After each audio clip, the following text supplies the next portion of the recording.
सूरत की eco cell ने फर्जी जन्म प्रमाण पत्र बनाने के रैकेट का पर्दाफाश किया। सिर्फ 10 रुपए में बनाया जा रहा था फर्जी जन्म व मृत्यु प्रमाण पत्र। राष्ट्रव्यापी नेटवर्क चलाने वाले सिंटू यादव को बिहार से पकड़ा। सूरत इको सेल को बड़ी सफलता मिली है। ऑनलाइन पोर्टल पर मात्र 10 रुपए में किसी भी व्यक्ति का फर्जी जन्म व मृत्यु प्रमाण पत्र बनाने का राष्ट्रव्यापी रैकेट का पर्दाफाश किया गया है। सूरत सिटी पुलिस को इको क्राइम ब्रांच ने इस फर्जीवाड़े का पर्दाफाश करते हुए प्रमाण पत्र बनाने वाले 4 ऑनलाइन वेब पोर्टल को चिन्हित किया है। पुलिस ने बिहार से इन पोर्टल को ऑपरेट करने वाले व्यक्ति को नामजद कर जांच शुरू की है। पुलिस ने बताया कि fastportal.online, fastportal.com in, Sintu host in व एक वेबसाइट crsorgi.gov.in पर ऑनलाइन फर्जी जन्म मृत्यु प्रमाण पत्र बनाने की सुविधा मुहैया करवाई जा रही थी। इन पोर्टल पर जिसके नाम पर जिस राज्य व शहर का प्रमाण पत्र बनाना हो उसकी जानकारी दर्ज करनी होती है और कुछ ही समय में प्रमाण पत्र तैयार हो जाता है। पोर्टल पर ही 10 रुपए का ऑनलाइन भुगतान कर प्रमाण पत्र को डाउनलोड करने की सुविधा है। इन पोर्टल पर वेबसाइट को बिहार के झाझा कस्बू से सिंटू यादव नामक व्यक्ति ऑपरेट कर रहा था, जिसे सूरत पुलिस ने बिहार से गिरफ्तार किया है। Assistant commissioner of police economic officer cell ने એક બાતમી મળી કે fastportal.online નામની વેબસાઇટ ઉપરથી બનાવટી જન્મપત્રના પ્રમાણપત્ર આપવામાં આવી રહ્યા છે અને એક ચૌહાણ સુરેશજી કેશાજીના નામનું ખોટું જન્મ પ્રમાણપત્ર પોલીસને મળી આવેલ, જે ખરાઈ અર્થે સુરત મહાનગરપાલિકા તરફ મોકલવામાં આવ્યા। દરમિયાનમાં એસએમસીના ધ્યાને પણ એક બનાવટી જન્મ પ્રમાણપત્ર આવેલ અને પોલીસ અને એસએમસીની બંને ટીમોએ આ બાબતે વિગતવાર વિચારણા કરી અને પછી આમાં ઊંડા ઉતરતા એસએમસીના જન્મ મરણ નોંધણી એકમમાં સ્ટેટિસ્ટિકલ અસિસ્ટન્ટ નામે એક બોગસ પ્રમાણપત્ર બાબતે ફરિયાદ પોલીસમાં આપેલ,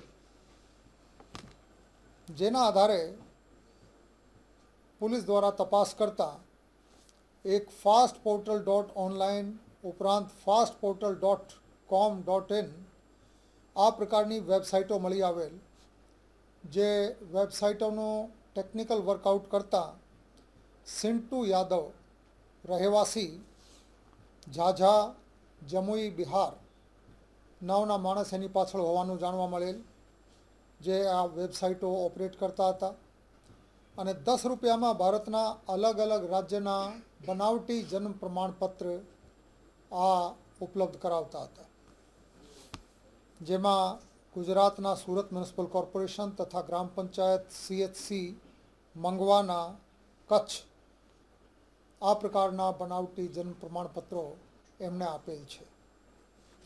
આના કામે આ સિંટુ યાદવને પકડવા માટે એક ટીમ મોકલવામાં આવી હતી અને ટીમે ત્યાં જઈને ફિલ્ડ વર્ક કરીને એની ધરપકડ કરવામાં સફળતા મેળવેલ છે અને જેના પાસેથી એક લેપટોપ, 2 મોબાઈલ, 13 જેટલા ક્રેડિટ ડેબિટ કાર્ડ, એક બાયોમેટ્રિક મશીન, એક પ્રિન્ટર, સ્કેનર અને કોરું જન્મ પ્રમાણપત્ર, 2 પાસબુક આ પ્રકારની સાધન સામગ્રી એના પાસેથી મળી આવેલ છે।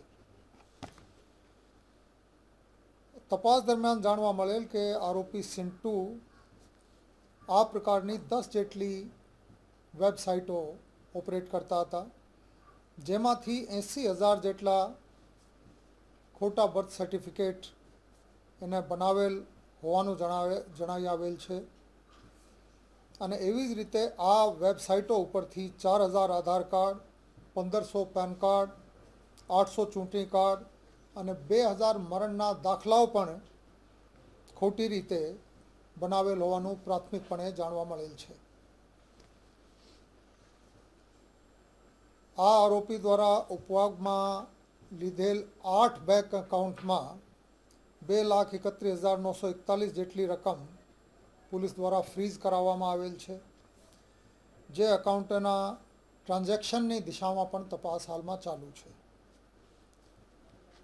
आरोपी सिंटू कुमार यादवे आ वेबसाइटों AHK वेब सोल्यूशन पासेथी सोर्स कोड मेळवेल होवानी हकीकत पण आ तपासमां ध्याने आवेल छे।